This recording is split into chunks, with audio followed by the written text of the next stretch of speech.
अस्सलाम नाज़रीन, मैं हूं असद अली तूर अपने प्रोग्राम असद तूर अनसेंसर्ड में। आज सुप्रीम कोर्ट में आज समाअत थी। इमरान खान साहब के खिलाफ हुकूमत गई थी कि 25 मई की जो इमरान खान साहब ने वायलेशन की थी सुप्रीम कोर्ट के आर्डर की, और जो इस्लामाबाद में जलाओ घिराव हुआ, उसके ऊपर इमरान खान साहब के ऊपर उस हुक्मनामे की तौहीन करने पर तौहीन अदालत लगाई जाए। और उसके लिए आज 5 रुकनी बेंच ने समाअत की। बेंच का समाअत का जो लार्जर बेंच था, इसका समाअत का वक्त तो वैसे 1 बजे मुकर्रर था, लेकिन 1:35 पर मोअज़्ज़ज़ जज साहबान आए। चीफ जस्टिस उमर ताब बंदयाल इसकी सरबराही कर रहे थे, जबकि उनके साथ जस्टिस मुज़ाहिर अकबर नकवी, जस्टिस मुनीब अख्तर उनके बाएं तरफ बैठे हुए थे, जबकि उनके दाएं तरफ जस्टिस एजाजुल हसन और जस्टिस याहिया अफरीदी बैठे हुए थे। इनमें से 3 जजेस तो जो मौजूद जज साहबान हैं, जस्टिस एजाजुल हसन, जस्टिस मुनीब अख्तर और जो जस्टिस मुज़ाहिर अकबर नकवी, अभी रिसेंटली उन्होंने शाहरुख जतोई को भी बरी करने का फ़ैसला दिया है, जिस पर वैसे तमाम लसानी और तबकाती तफरीक और सियासी तफरीक से बालातर होकर लोग उस फैसले को अप्रिशिएट भी कर रहे हैं इनके। तो एनीवे, तो ये मौजूद जज साहबान भी इस बेंच का हिस्सा थे। बहरहाल जो समाअत का आगाज़ हुआ, उसमें जो अटॉर्नी जनरल थे अशतर औसाफ साहब, उन्होंने वफाक की तरफ से कहा कि इन्होंने जो आपके उस 25 मई के ऑर्डर की वायलेशन की है, जलाओ घिराव किया है, और अब हमें खदशा है कि क्योंकि तब इनके खिलाफ कोई कार्रवाई नहीं हुई तो ये वही अमल दोबारा दोहरा सकते हैं। जिस पर उन्होंने कहा कि प्रीएम्प्टिव मेजर अदालत को लेने होंगे, जिस पर मौजूद चीफ जस्टिस उमर ताब बंदयाल ने कहा कि आप जिस सैलाब के आगे बंद बांधने की बात कर रहे हैं वो भी आया ही नहीं है, तो आप हमारे पास आ गए हैं और आप एग्जेक्टिव अथॉरिटी हैं, आपने जो भी इकदामात लेने हो लें, आप उसमें आज़ाद हैं, और हम ज़्यादा ही कर सकते हैं। हम कोई पॉलिटिकल एक्टर्स नहीं है, हम लेवल प्लेइंग फील्ड कर सकते हैं। और इसके अलावा उन्होंने जो 2 और बड़े दिलचस्प रिमार्क्स दिए। एक तो उन्होंने कहा कि इमरान खान साहब की उस रैली ने गो के वो आई डीचो के करीब तक, लेकिन ये याद रखना होगा, मौजूद चीफ जस्टिस ने कहा कि ये याद रखना होगा कि अगली सुबह इमरान खान साहब ने रैली ख़त्म कर दी थी, यानी कि रात को जलाओ घिराव हो गया, सुबह तो उन्होंने रैली ख़त्म कर दी थी। और दूसरी जो चीज़ एक बड़ी दिलचस्प थी, उन्होंने कहा कि जो मेरी रीडिंग है, जो मैंने एज्यूम किया कि जलाओ घिराव में 300 के करीब लोग शरीक थे और वो किसी जुलूस का हिस्सा नहीं थे, तो यानी कि वो कहते रहे थे कि इमरान खान साहब नहीं लाए थे। फिर उनको कौन थे पता नहीं, 300 लोग आसमान से उतरे थे, कहाँ से ज़मीन से उगे थे जिन्होंने पूरा ये जला दिया। ये तो आगे अदालत की प्रोसीडिंग में इस्टेब्लिश होगा। लेकिन हमारे साथ मौजूद हैं सीनियर जर्नलिस्ट, आपके सब फेवरेट्स हैं, हसनात मलिक मौजूद हैं, नासिर इकबाल साहब मौजूद हैं। वैसे तो आप इनको AQS लाइव पे रेगुलर मिलते हैं, लेकिन अभी AQS जो उनसे अब्दुल कयूम सिद्दीकी साहब हैं, वो UK गए हैं अपनी निजी मसरूफियात की बुनियाद पर। उम्र भी उनकी काफ़ी होगी है, लेकिन इलाज वगैरह सब कुछ वहाँ पर देखेंगे। तो और इसके अलावा हसन भाई हमारे साथ मौजूद है, हसन अयूब, अगेन आप सबके फेवरेट। तो पहले हसनात, अच्छा चलें जी, डायरेक्शन आ गई है हसनात भाई की कि आप पहले हसन भाई से आगाज़ करें, ठीक है। तो हसन भाई, आज जो समाअत हुई, ये क्या मतलब, अभी तो कोई आए ही नहीं कुछ, ठीक है, इमरान खान साहब यही कह रहे हैं ना बकौल अटॉर्नी जनरल के कि हम जिहाद करेंगे इस्लामाबाद पर चढ़ाई करके, तो जिहाद की कॉल ही दी है ना। तो मौजूद चीफ जस्टिस ने कहा कि मैंने वो तकरीर सुनी है, लेकिन वो तकरीर एक सियासी तकरीर को तो हमें सीरियस नहीं लेना चाहिए, तो नहीं लेना चाहिए सीरियस। हम मैंने सुनी नहीं है, लेकिन जब उन्होंने कहा कि पढ़ के सुनाई, तो उन्होंने कहा हाँ मैंने, अब ये है इसके ऊपर जो है हम ब्लैंकेट ऑर्डर नहीं दे सकते ना वैसे, कि पहले ही जो है वो प्रीएम्प्टिव मेजर्स के तौर पर हम ऑर्डर दे दिए। एक चीज़ मफरूज़ों के ऊपर जो है वो अदालतें हुक्म नहीं देती होती, क्योंकि बेसिकली नासिर भाई बैठे हुए हैं, मेरी बात को जो है वो भी इंडोर्स करेंगे कि अदालत के सामने जब कोई ठोस चीज़ आती है तो ठोस चीज़ की बुनियाद के ऊपर ही अदालत फैसला देती है। लेकिन जो 25 मई वाला मामला था, तो वो तो ठोस शवाहिद या ठोस रिपोर्टें तमाम मुतलका अदारों की, वो तो अदालत के पास कितने माह से पड़ी हुई हैं। तो जनाब मोअज़्ज़ज़ चीफ जस्टिस साहब को इस केस को बहुत पहले टेकअप कर लेना चाहिए था, क्योंकि इस्लामाबाद के अंदर एक महाजराई हुई, अदालती हुक्म की धज्जियाँ उड़ाई गई, और वो यहाँ पर आकर को उन्होंने कॉल ऑफ कर दी थी अपनी सिट इन, तो वो उन्होंने कॉल ऑफ वॉलेशन के बाद कॉल ऑफ किया ना, जो वॉलेशन होगी अदालती हुक्म को उन्होंने हवा में उड़ाया। अब जब सवाल एक जो 7 क्वेश्चंस फ्रेम किए थे, उसमें एक क्वेश्चन था कि कितने प्रोटेस्टर थे जो सिट इन के जो कि H9 G9 में गए हैं। अच्छा, वहाँ पर तो मेरी जो मालूमात है उसके मुताबिक एक वर्कर भी PTI का, कोई एक लीडर भी PTI का, कोई एक वकील भी PTI का वहाँ पर नहीं गया। आपकी ऑब्जर्वेशन बिल्कुल दुरुस्त है, ये हम सब ने भी यही विटनेस किया। जी, तो वहाँ पर कोई बंदा नहीं गया। तो जनाब आली मोअज़्ज़ज़ चीफ जस्टिस साहब या मोअज़्ज़ज़ बेंच को ये भी देखना चाहिए कि देखें अदालत की एक, आप देखें अदालत के फैसले की को अमल दरामद जो है ना वो यकीनी बनाना अदालत ने अपनी इज़्ज़त करानी है। हर कोई अगर वॉयलेशन शुरू कर देगा, आज इमरान खान ने की है, कल कोई और कर देगा, परसों कोई और कर देगा, तो फिर ये एक गलत रवायत पड़ जाएगी। तो आज एक चीज़ जो मुझे अच्छी लगी है इस फैसले के हवाले से कि अदालत की जानिब से एग्जेक्टिव को ये क्लियरली कह दिया गया है कि कोई अगर अमन व अमान की सूरत हाल को ख़राब करता है, कोई कानून को हाथ में लेता है, तो आप उससे कानून के मुताबिक निपटें। यानी सिंपल वर्ड्स में अगर मैं इसको सिंपलीफाई तरीके से बात करूं तो अदालत ने कह दिया है कि अगर डंडे बरसाने हैं, कोई कानून को हाथ में लेते हैं, कोई जत्था आता है, कोई मॉब आता है, कोई हजूम आता है और वो कानून को अपने हाथ में लेता है, या ये जो हमारी सरकारी जो अमलाक है, इमारतें मौजूद हैं, इन पर चढ़ाई करने की कोशिश करता है, तो फिर हुकूमत के पास अपने वसाइल हैं और रेड जोन की जो सिक्योरिटी है वो अफवाज पाकिस्तान को दी जाएगी, रेंजर्स के हवाले होगी। और अगर रेंजर्स बींगा हम एक दुनिया की 7वीं बड़ी ताकत है, अगर इस तरह के हजूम को भी कंट्रोल नहीं कर सकती तो फिर वो किस मर्ज की दवा है, मुझे उस बात समझ नहीं है। नहीं, वो हसन भाई, अदालत ने कहा कि एग्जेक्टिव के पास अथॉरिटी है, एग्जेक्टिव इन हालात को काउंटर करने के लिए पहले से ले सकती है मेयर्स ये वो, तो यही एग्जेक्टिव की अथॉरिटी को लेकिन 25 मई की दफ़ा तो अदालत ने माजरत के साथ कर्टेल किया। ठीक है, उन्होंने कहा कि जी आप उधर इनको आने देंगे, इनको रोकेंगे नहीं। आज भी कह रहे थे कि हम फ्रीडम ऑफ असेंबली और फ्रीडम ऑफ स्पीच को अभी भी उसका तहफ़्फ़ुज़ करेंगे, लेकिन फ्रीडम ऑफ स्पीच और असेंबली के नाम पर जो उस दिन हुआ, तो अदालत ने तो वो देखे ना, अभी वो गाइडलाइंस तो दी हुई है ना। वो जो पिछला ऑर्डर है अदालत का वो आज भी इन फील्ड है। जो 25 मई का ऑर्डर था वो इन फील्ड है। ये जो दूसरा ऑर्डर जिसको हम पढ़ रहे हैं ना, जिसके ऊपर रिपोर्ट्स मांगी थी, वो गालिबन 26 मई को तौहीन अदालत की एप्लीकेशन थी, जो कि 25 मई की रात को टेंशन ने फाइल की थी। ये उसकी जो है कंटिन्यूएशन है। तो जो 25 मई का ऑर्डर है वो आज भी इन फील्ड है, वो गाइडलाइंस आज भी मौजूद है। अगर वॉयलेशन करते हैं इमरान खान साहब तो अदालत को फिर इंटरवीन करना पड़ेगा। फिर लाडला जो है अगर वो है भी तो वो उसको एक साइड पर रखना पड़ेगा, क्योंकि अदालत की अपनी इज्जत का सवाल है। इसमें सुप्रीम कोर्ट जो है एट स्टेक है, उसकी रिस्पेक्ट, उसकी डिग्निटी एट स्टेक है। तो इसको ये नहीं हो सकता कि इमरान खान को खुली छुट्टी मिल जाए कि वो आके पार्लियामेंट से जो PM सेक्रेटेरिएट पर, पार्लियामेंट हाउस पर, जो सुप्रीम कोर्ट पर जो है वो कर ले, कब्जा कर ले, घूमते हुए गुजर जाए और वो जहाद करते हुए। नासिर भाई सॉरी, एक छोटा क्वेश्चन भी ऐड कर दूँ, उसके बाद आप जो ऐड करना चाहिए वो भी कीजिएगा। देखिए, अदालत आज मोज़ेस चीफ जस्टिस उमरता बंदयाल कह रहे थे कि नहीं, मेरे मुताबिक मेरी जो रीडिंग है वो 300 लोग थे और वो किसी जुलूस का हिस्सा नहीं थे, वो खुद से कर रहे थे। तो अब चीज़ ये है कि वो रिपोर्ट्स अदालत के पास 4 माह से पड़ी हुई हैं। क्या मोज़ेस चीफ जस्टिस उन रिपोर्ट्स को पढ़ने की बुनियाद पे कह रहे थे कि वो 300 लोग थे जो इमरान खान के कहने पर नहीं कर रहे थे, या वो वैसे अपनी जनरल एक ऑब्जर्वेशन दे रहे थे? क्या था ये, और फिर ये जो जिस अंदाज में आया? शुक्रिया सतूर। एक तो पहले मैं थोड़ी सी एक चीज़ ऐड करूंगा, फिर जवाब देता हूँ।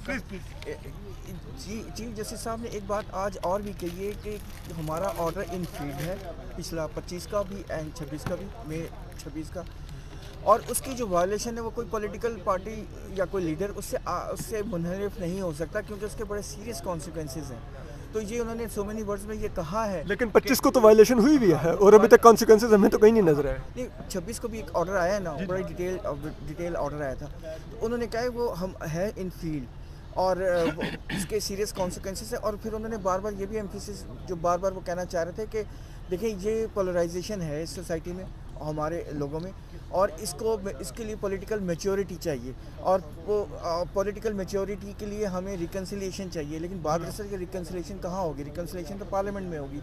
एक पॉलिटिकल पार्टी पार्लियामेंट में आना ही नहीं पसंद करती और वो कोई मौका नहीं जाने देती जहाँ वो ये ना कहे कि पार्लियामेंट की जो तौकीर है उसके पर हर मतलब उसका मजाक ना उड़ाए या उसकी रिस्पेक्ट को डिमीन करे। तो आप जब पार्लियामेंट जो सबसे बड़ा इदारा है, आप अगर उसकी रिस्पेक्ट नहीं कर रहे तो फिर आप क्या एक्सपेक्ट कर रहे हैं? क्योंकि ये जहन में रखें कि पार्लियामेंट ने ही कॉन्स्टिट्यूशन बनाया है, पार्लियामेंट ने ही जुडिशरी बनाई है, पार्लियामेंट के वजह से ही ने ही दूसरे इदारे बनाए हैं, तो उसकी आपको इज़्ज़त करनी ही पड़ेगी। लेकिन बात असल ये है कि एक चीज़ तो इसमें एक पॉजिटिव, बहुत सी चीज़ें हैं, लेकिन एक पॉजिटिव बात ये है कि उन्होंने गवर्नमेंट को फ्री हैंड भी दिया। उन्होंने ये भी कहा कि you are welcome and at liberty to take counter measures, कि अगर कोई जत्था आता है, क्योंकि अभी वो जो जिस तरह हसन साहब ने कहा कि अब वो यही कह रहे थे कि 25 में तो एक क्लियर एंड प्रेजेंट डेंजर था ना, लेकिन अभी वो मौका मौजूद नहीं है। मादरत के साथ इस्लामाबाद में महसूर हुई एक गवर्नमेंट को आप कह रहे हैं कि अब आप पे अगर जैसे कहते हैं केपी और पंजाब से एक पूरा चढ़ाई हो तो आप बस फ्री हैंड डिफेंड कर लें, खुद को कर सकते हैं। डेट अनाउंस नहीं है, बात डेट अनाउंस नहीं हुई ना, एक तो सीधी बात डेट अनाउंस नहीं है, लेकिन सुप्रीम कोर्ट वो इस तरह देखिए, बहरहाल इनकी जो जजमेंट्स हैं वो all times to come site होनी होती है ना, ऐसे प्रेसिडेंट इस्तेमाल होती है। तो वो हसन साहब बिल्कुल ठीक कह रहे हैं कि थोड़ा एहतियात तो करनी पड़ती है, लेकिन ये दूसरी बात आपकी भी ठीक है कि एक गवर्नमेंट जिसका केपी में भी हुकूमत नहीं है और वो जो है वो उनके खिलाफ है। देखिए उन्होंने पुलिस देने से भी इनकार किया था, लॉ इन्फोर्सिंग एजेंट बाकी हैं उनको भी देने से उन्होंने इनकार किया था। तो इधर से पंजाब है, इधर से गिलगित बल्तिस्तान, मतलब ये बात ठीक है कि एक फेडरल गवर्नमेंट मैसूर है इस वक्त, और ये किसी के बस की बात नहीं है कि अगर बहुत बड़ा जत्था आ गया तो उसको रोका जा सके। और दूसरी बात हमेशा लोग भूल जाते हैं कि यहाँ जो इस्लामाबाद में लोग रहते हैं उनके भी बच्चे हैं और उनकी भी उनकी भी फंडामेंटल राइट्स हैं, उनकी भी सिविल लिबर्टीज़ हैं। हम किसी भी पॉलिटिकल पार्टी को सपोर्ट करें, इवन इफ पीटीआई, लेकिन बहरहाल हमें सफ़र करना पड़ता है, क्योंकि जब इस्लामाबाद बंद होता है ना तो यहाँ सप्लाईज भी बंद होती है, हमारे बच्चों के स्कूल बंद होते हैं, हमें सफ़र करना पड़ता है, हमारी मूवमेंट सफ़र करनी पड़ती है। दफ्तर जाना है दुनिया का मुश्किल तरीन काम हो जाता है, और बच्चों को राइट टाइम पर स्कूल छोड़ना है, अव्वल तो स्कूल खुलते ही नहीं है, उनकी तालीमी हर्ज होता है। मतलब आप ये नासिर भाई कह रहे हैं कि सिर्फ पॉलिटिकल राइट्स एहतजाज करने वाली जमात के नहीं होते कि उनके freedom of assembly, freedom of speech है, जो लोकल इस्लामाबाद के शहरी हैं जिस तरह से वो ख्वार होते हैं उसमें उनके भी तो कोई राइट्स हैं, उनकी भी तो फ्रीडम ऑफ मूवमेंट है, उनके भी तो सब कुछ है। कल ही चीफ जस्टिस ने ये ऑब्जर्वेशन दी है नैब के केस में कि सिर्फ एक इंडिविजुअल के फंडामेंटल राइट्स नहीं होते या सिटीजन के, सोसाइटी के भी फंडामेंटल राइट्स हैं और हम सोसाइटी का हिस्सा हैं, तो मतलब हमारे भी राइट्स को ख्याल रखना पड़ेगा। थैंक यू नासिर भाई। हसनात भाई, आप जो आज की जो समाअत थी, आपको लगता है कि लाइक मोजेस चीफ जस्टिस ने वैसे तो अब बुध की तारीख को कहा है कि आप वो जो कॉन्फिडेंशियल जो रिपोर्ट्स हैं उनको पढ़ के उनके मुताबिक आप सबमिशंस दे लें और फिर उसके बाद हम देखेंगे, तो क्या आपको लगता है कि यहाँ से हुकूमत इस बेंच के आज की समाअत के, आपको लग रहा है इससे जो इसमें मोजेस जज साहिबान हैं, इधर से हुकूमत जो चीफ जस्टिस ने वर्ड यूज़ किया फ्लड का जो आ रहा है उसके आगे बंद बांधने में कोई कामयाब होगी, या ये एक हुकूमत अपने इंतज़ामी जिसे कहते हैं वो छोड़ के उनको चीज़ों को और वो यहाँ से एक ऑर्डर लेने के चक्कर में है, वो क्या है ये? मेरा ख्याल है कि असद ना गवर्नमेंट का मामला इतना इशू था, कोई आप कहें कि भी वो ऑर्डर लेना चाह रहे थे, ये वो इसमें सारा जो बड़ा टेस्ट था वो इस बेंच का था। बैटल ऑफ परसेप्शन है, आपको पता है इस बेंच और आजकल सुप्रीम कोर्ट में हर जज के हवाले से क्या पहले ही पता होता है कि क्या मामला। एक वो मैटर जिसमें इस किस्म की रिपोर्ट आई हैं, जो बाहर खबरें लीक हुई और ज़राए से हमें भी पता चला कि उसमें ये है प्रमा फिशाई के इमरान खान साहब पे ये बात आती है कि उन्होंने लोगों को उकसाया और वो ऑर्डर की वायलेशन की और ऑर्डर के बावजूद डी चौक में आने का कहा। और उसमें से इम्पॉर्टेंट बात कि एक मेंबर आपके, एक ब्रदर जज जस्टिस याहिया अफरीदी, उन्होंने कहा कंटेम्प्ट बनती है, आप नोटिस दें। तो फिर 4 जजेस किस चीज़ का इंतज़ार कर रहे हैं? मैं तो हैरान हुआ इस चीज़, इनको 4 माह से इंतज़ार कर रहे हैं। और मैं देख रहा था चीफ जस्टिस साहब को राइट लेफ्ट पे हर बात पे वही बात आ रही है, उनको हर बात में जब कोई वो करना चाह रहे थे उन्होंने एडवोकेट जनरल को नोटिस देने की कोशिश की, राइट साइड से आके ना दे। इजाज़ुल हसन साहब बोलने लगे, फिर मुनीब अख्तर साहब उनके काम में शुरू हो एडवोकेट गए। जनरल को कहा गया जी कि एडवोकेट जनरल इस्लामाबाद को जो है वो नोटिस दें, उन्होंने कहा कर देते हैं, नहीं आपको रिपोर्टें मुझे भी दें। तो उस पर मुनीब साहब फ़ौरन उन्होंने कहा हाँ ये क्या कर रहे हैं, उनको नोटिस दें, आप ना दें उनको एजेंसी की रिपोर्ट। तो ये मेरा ख्याल है कि बेंच इसमें इस पर ट्रायल पे है कि बेंच के ने क्या करना है। तो बेंच जो ऐसा लग रहा है कि वो असल जो मामला होता है सिविल कंटेम्प्ट, ये बड़ा संगीन मामला होता है, इसमें किसी जज को आप स्कैंडल नहीं करते, स्कैंडलाइज करते। ये मामला होता है कि आप सुप्रीम कोर्ट के ऑर्डर की वायलेशन हुई है, ये क्रिमिनल वो उसका कह रहे थे, ये सिविल कंटेम्प्ट होती है। लेकिन इसमें जजेस जो हैं वो हर जज मुतफिक है कि इसमें हमें टॉलरेंस नहीं दिखानी कि अगर एक आदमी वायलेट सुप्रीम कोर्ट के ऑर्डर को नहीं मान रहा, फ्लोट कर रहा है, कंप्लाई नहीं कर रहा, तो हर कोई करेगा। कम से कम जो है एक डेडनेस रखना चाहिए। तो मेरा ख्याल है अगर आप सुप्रीम कोर्ट खुद ही अपनी अथॉरिटी को उस तरह नहीं जो है वो इरोड कर रही है और वो नहीं मनाना चाह रही है इस चीज़ को, तो फिर ये क्योंकि ये मैटर कहते हैं ना कंटेम्नर बिटवीन कोर्ट एंड कंटेम्प, इसमें तो हुकूमत को जाना ही नहीं चाहिए था, सिर्फ रिमाइंडर देना चाहिए था और ज़्यादा इसको प्लीड ही नहीं करना। ये तो अदालत को देखना है कि क्या उनके जो फैसले हैं अगर उन पर कोई अमल दरामद नहीं करता और एक पॉपुलर लीडर नहीं कर रहा तो वो क्या प्रेसिडेंट सेट कर रहे हैं। मेरा ख्याल है कि अदालत और बेंच जो है इस केस में उसके लिए चैलेंज है कि उसने क्या करना है। लेकिन हसनात भाई देखें, 26 मई को भी जो समाअत हुई थी उसमें मौजूद चीफ जस्टिस ने कहा, बड़ा उन्होंने खुशगुमानी का इजहार किया इमरान खान साहब के बारे में। उन्होंने कहा कि देखिए हो सकता है उनको ऑर्डर ही सही तरह कन्वे ना हुआ हो, ठीक है। आज भी मौजूद चीफ जस्टिस कह रहे थे कि देखिए जो भी हुआ, लेकिन ये सबको याद रखना चाहिए कि अगली सुबह इमरान खान साहब ने रैली ख़त्म कर दी थी, ठीक है। और दूसरी उन्होंने ऑब्जर्वेशन दी कि मेरी जो रीडिंग है, उन्होंने वर्ड यूज़ किया, मेरी रीडिंग के मुताबिक 300 का लोग थे, ठीक है, 300 के करीब लोग थे, वो किसी जुलूस का हिस्सा नहीं थे ये वो। तो उसके बाद 4-5 माह पहले जब अदालत उन रिपोर्ट्स के बावजूद प्रोसीड नहीं करती, ISI और दीगर अदारों की, IG पुलिस की, जो कि आप दोनों ने अपने अपने अखबारात में, ट्रिब्यून में और डॉन में छापी, ठीक है, उन सब के बावजूद अगर अदालत नहीं प्रोसीड करती और यही 4 जज साहबान नहीं प्रोसीड करते जस्टिस याहिया अफरीदी के अलावा, तो आज कौन सा कोई सूरज इसकी बजाय इस तरफ से निकल आया कि आप कहें कि कुछ चीज़ें बदल जाएंगी, इस बेंच के जजेस का, मौजूद जज साहबान का जहन बदल जाएगा? वो जजेस का मैं वही कह रहा हूँ ना कि ये मामला बैटल ऑफ परसेप्शन है और इस वक्त चैलेंज इस बेंच के लिए कि आप क्या प्रेसिडेंट सेट कर रहे हैं। मसला ये है कि आप इसमें जो इमरान खान है, मे बी उनकी एक्सप्लेनेशन सेटिस्फैक्ट्री हो, आपको नोटिस करना चाहिए था, उनको एक्सप्लेनेशन देनी चाहिए। जैसे याहिया अफरीदी ने इस वक्त इम्तिहान में डाल दिया 4 जजेस को, जिनके हवाले से वैसे ही एक परसेप्शन है कि जी एक सिंस पनामा जो है वो नून लीग को टफ टाइम दिया, PTI को फेवर मिली। तो वो एक परसेप्शन में मैं समझता हूँ कि ये अगर ये सिंपल नोटिस चला जाए, मे बी इमरान खान के पास इस किस्म की एविडेंस हो कि मैंने वायलेशन नहीं की, मुझे ना पता, डिस्चार्ज कर दें नोटिस, या सिंपल नोटिस कर देते। इतना रिस्ट्रेन क्यों किया जा रहा है इमरान खान के हवाले से? मेरा ख्याल है कि जैसे याहिया अफरीदी के नोट ने इस बेंच को बड़ी मुश्किल में डाल दिया। अब जो भी मामला होगा आप सोशल मीडिया पे उठाएं, कहीं से उठाएं, वही चीज़ें आएंगी कि क्या होगा। अब चीफ जस्टिस उमर अता बंदयाल, उनकी ज़ाती जो मामला है, वो कहते हैं जी हर केस में अमूमन वो कहते हैं कि हमने बैलेंस रखना है, हमने लेवल प्लेइंग फील्ड देनी है। हालांकि अदालत का काम बैलेंस नहीं होता, अदालत ने अल्टीमेटली एक पलड़े में वेट डालना होता है, जो गलत साइड होती है उसके अगेंस्ट उन्होंने राइट साइड पे वेट डालना होता है। मसला ये है कि बैलेंस रखना है, ठीक है, लेकिन बात यह है कि वो रिमास इधर भी आ गया, यू आर फ्री टू, और दूसरी तरफ कहा कि हो सकता है 300 बंदे, बैलेंस उन्होंने अपने रिमास में भी दिया है कि इस तरह भी रिमास ना हो। लेकिन बात यह है कि मेरा ख्याल है कि अगर एक आर्डर की वायलेशन है ना, इसमें कम से कम नोटिस हो के पूछना चाहिए।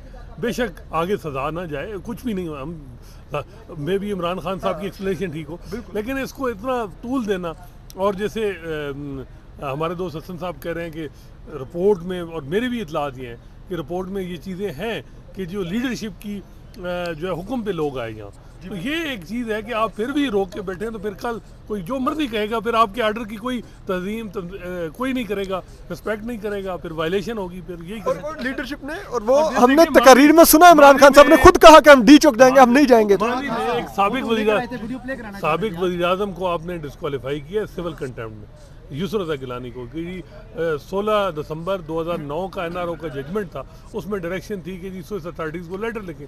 वो उनका भी ये था कि सदर को इम्यूनिटी हासिल है, उन्होंने नहीं लिखा, उस बेनियाद पे आपने उसको 5 साल के लिए नहल किया।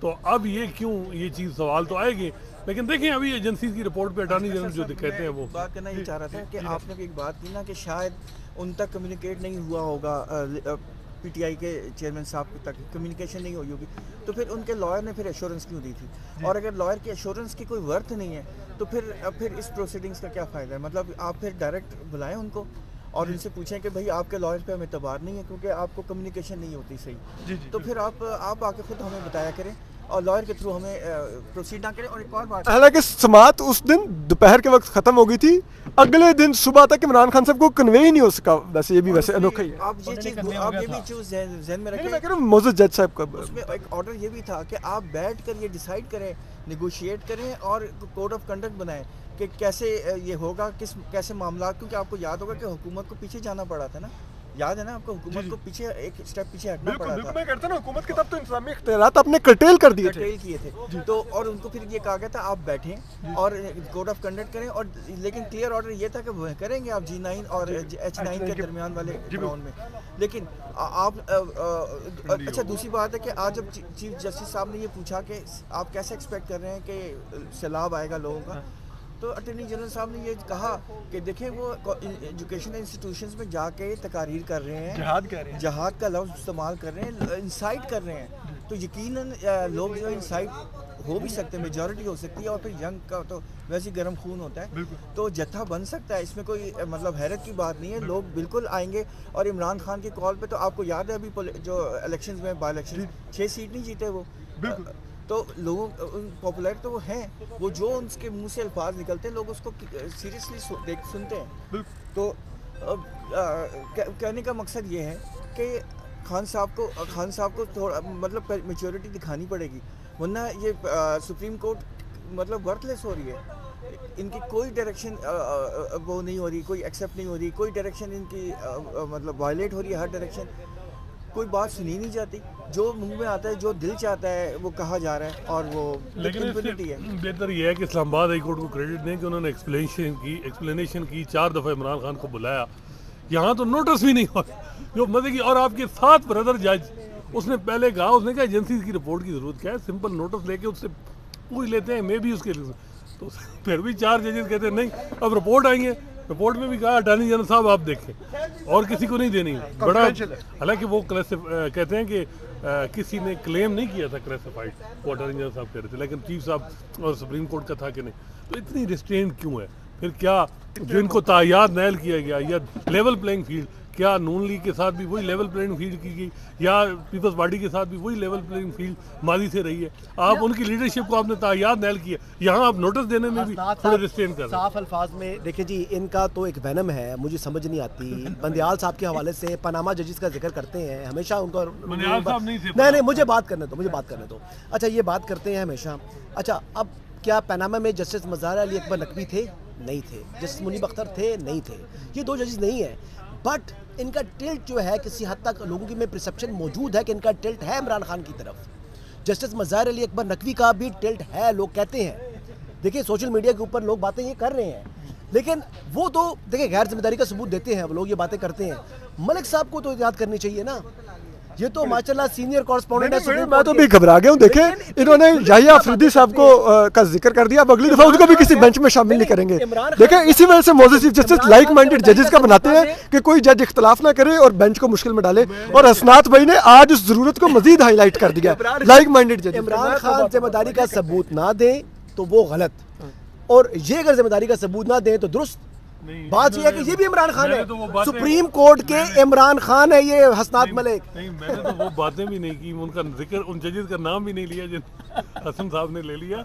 मेरा तो ये है कि जो लोगों की परसेप्शन है उसमें ये है कि आप एक साइड पे बैलेंस कह रहे हैं ना, बैलेंस, एक लीडरशिप, आपने एक पॉलिटिकल पार्टी के वज़ीर-ए-आज़म को फारिग किया, दूसरी पॉलिटिकल पार्टी के वज़ीर-ए-आज़म को आपने तायाद नैल किया, इधर आप रिलेक्टेंट हैं कि नोटिस।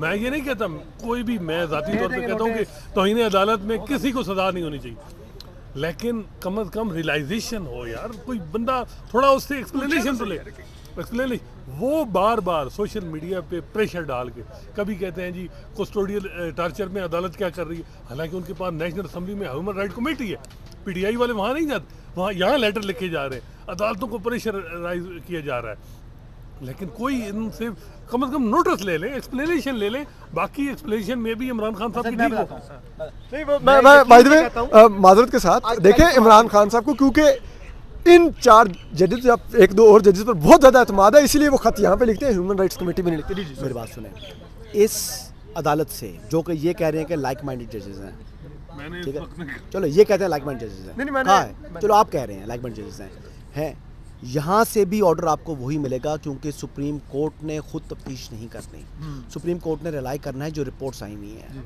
और सुप्रीम कोर्ट के पास कोई और तरीकाकार नहीं है। एक रिपोर्ट्स वैसे 5 माह से आई हैं जी, नहीं वो आई भी ज़रूर हैं, वो देर हो सकती है, लेकिन जो ऑर्डर आएगा उन्हीं रिपोर्ट्स की रोशनी में आएगा और देना पड़ेगा।